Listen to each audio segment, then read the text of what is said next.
কাবলাল কওলি ওয়াল আমালে, কথা এবং কর্মের পূর্বে বিদ্যে। কথা এবং কর্মের পূর্বে যদি বিদ্যে না থাকে তাহলে কথাও সঠিক হবে না, কর্ম সঠিক হবে না। আল্লাহ তাআলা এই বাক্যের পরে বলছেন আস্তাগফির লিযামবিক, এরপর আপনি আপনার পাপের জন্য ক্ষমা চান।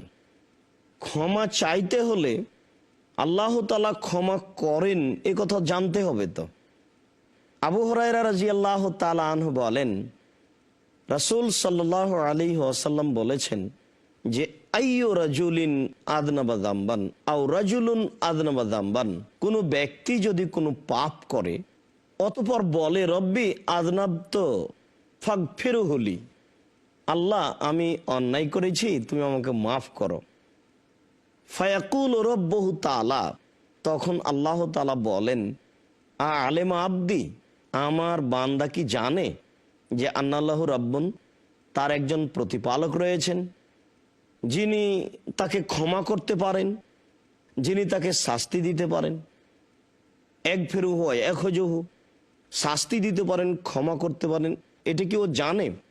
যদি জেনে শুনে এটা বলে তো গাফারতু লি আব্দি, আমি আমার দাসকে ক্ষমা করে দিলাম।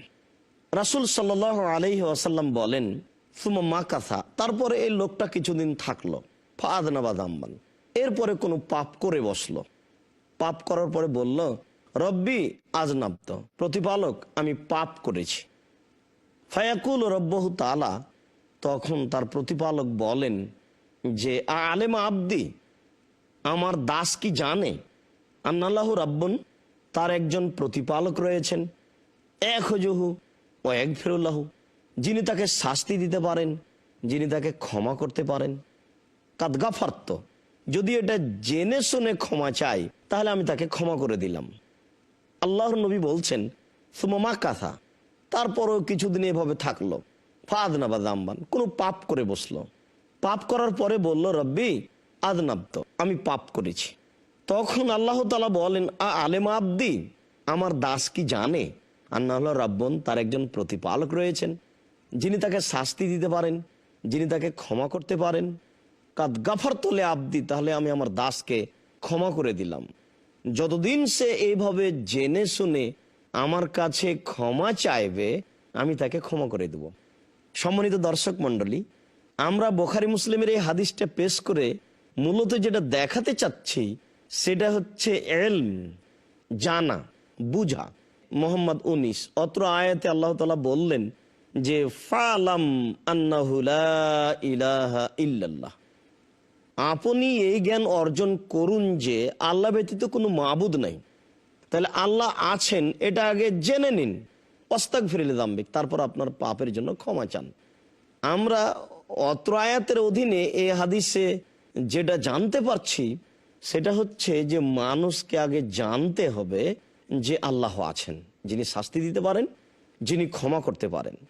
এইভাবে যদি মানুষ জেনে শুনে আল্লাহর দরবারে ক্ষমা চায় অনুতপ্ত হয়ে, তাহলে ক্ষমা হবে। আল্লাহ তাআলা অন্যত্র বলেন কুল হাল ইয়াস্তাবিল আ'মা ওয়াল বাসীর আফালা তাতাফাক্কারুন, হে মুহাম্মদ সাল্লাল্লাহু আলাইহি ওয়াসাল্লাম, আপনি বলুন অন্ধ ব্যক্তি আর চক্ষুওয়ালা ব্যক্তি কি সমান? কেন তোমরা চিন্তা ভাবনা করো না? আল্লাহ তাআলা অত্র আয়াতে বলছেন যে অন্ধ ব্যক্তি হচ্ছে মূর্খ ব্যক্তি, আর চক্ষুওয়ালা ব্যক্তি হচ্ছে শিক্ষিত ব্যক্তি। চক্ষুওয়ালা ব্যক্তি আর মূর্খ ব্যক্তি দুইজন সমান হতে পারে না, এই কথা আল্লাহ তাআলাই বলছেন।